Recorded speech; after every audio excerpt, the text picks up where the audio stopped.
Bonjour, dans cette vidéo nous allons voir comment effectuer dans OpenRefine ce que l'on appelle une jointure. Jointure, c'est un terme un peu compliqué pour désigner quelque chose de finalement très simple à comprendre. Prenons un exemple, nous avons ici un fichier contenant une colonne code postal. Le problème, c'est que nous ne savons pas à quelle commune correspond ce code postal. 1180 par exemple, nous ne savons pas s'il s'agit de Bruxelles, de Schaerbeek ou de Sao Paulo. Or, il se trouve que dans un autre projet OpenRefine, nous avons une liste des communes belges, nous allons la voir tout de suite, avec leur code postal.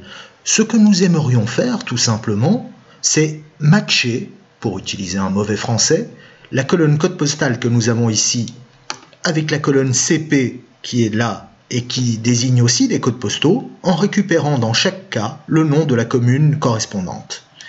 Il existe au moins deux manières de procéder. La première est la manière naturelle d'OpenRefine qui est un petit peu compliquée. La seconde est beaucoup plus simple, mais elle nécessite d'installer une extension. Nous allons voir les deux successivement. D'abord la manière naturelle d'OpenRefine. Il faut ajouter une colonne basée sur cette colonne, lui donner un nom, par exemple commune, car nous allons essayer de récupérer des noms de communes, et utiliser une petite formule Grell.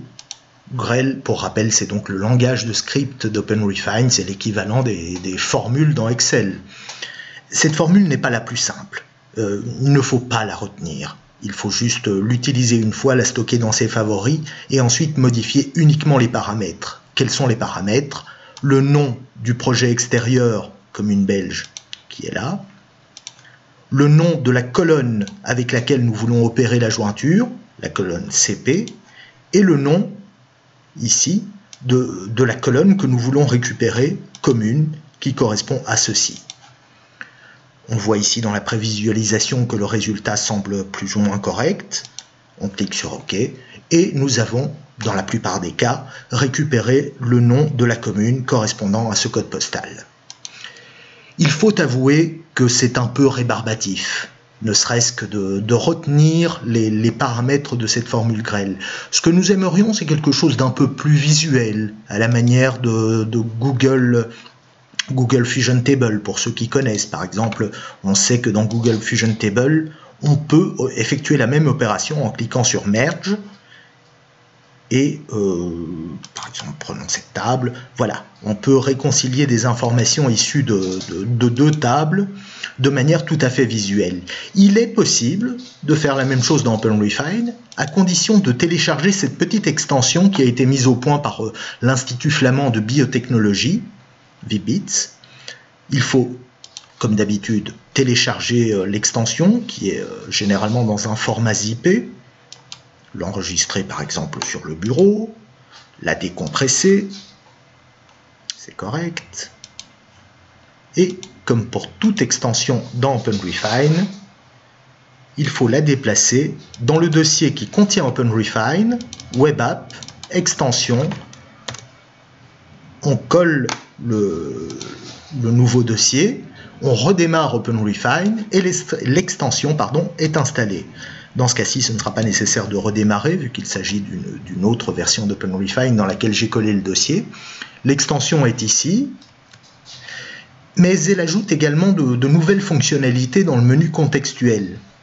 En l'occurrence, celle-ci, ajouter colonne à partir d'un autre projet. Et là, nous allons voir, il est extrêmement simple d'effectuer la jointure que nous avons effectuée tout à l'heure avec une formule Grell. Nous cliquons sur ajouter colonne, donc, sélectionnons le projet OpenRefine qui nous intéresse, commune belge.